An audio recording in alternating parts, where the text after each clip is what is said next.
Looks like the only way we're getting answers is from Irving.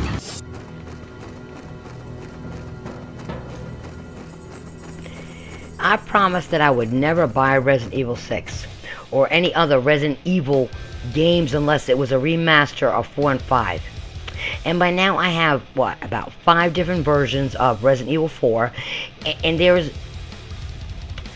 is my second version of Resident Evil 5. So was it worth it playing, or was it just another cash grab by Capcom? Let's see by my review of Resident Evil 5 for the PS4.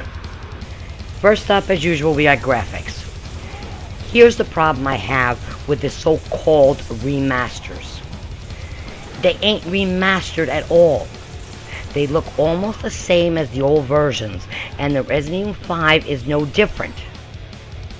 Now, the graphics may be just a little more crisp in some areas, just some.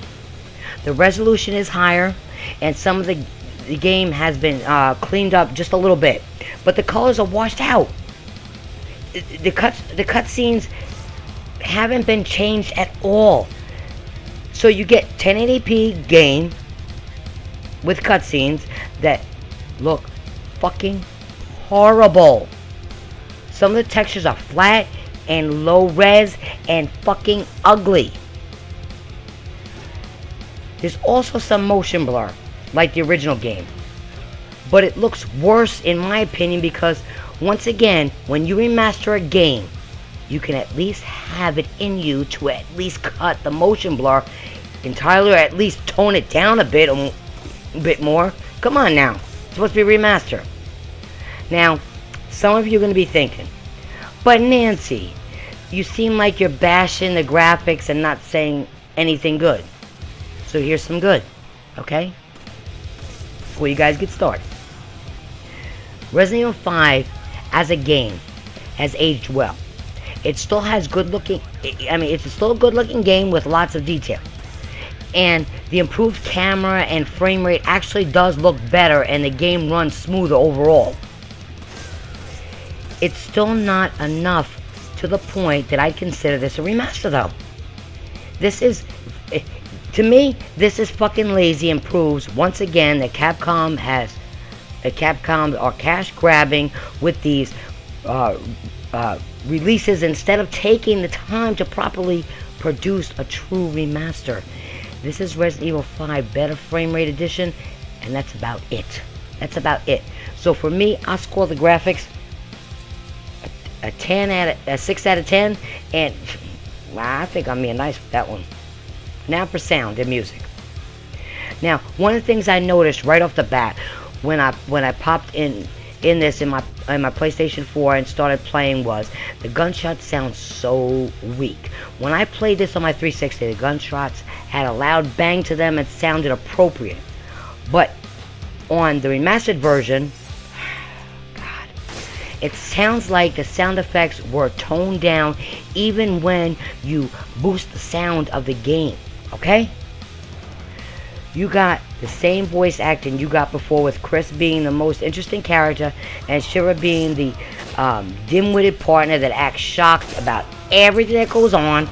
It's the same old sound you remember, but with the toned down sound effects, and once again proves that Capcom is lazy, or being lazy. So there, once again, generous 6 out of 10. And finally, we're going to go to gameplay, okay? That's what you guys want to hear about. And once again, Capcom, did you fix the issues plaguing the game when it was first released? Shira still blocks your view throughout the entire game. Only a bit worse this time, because for some reason beyond me, they fucking made her AI follow you twice as fast. I found myself saying this throughout the game.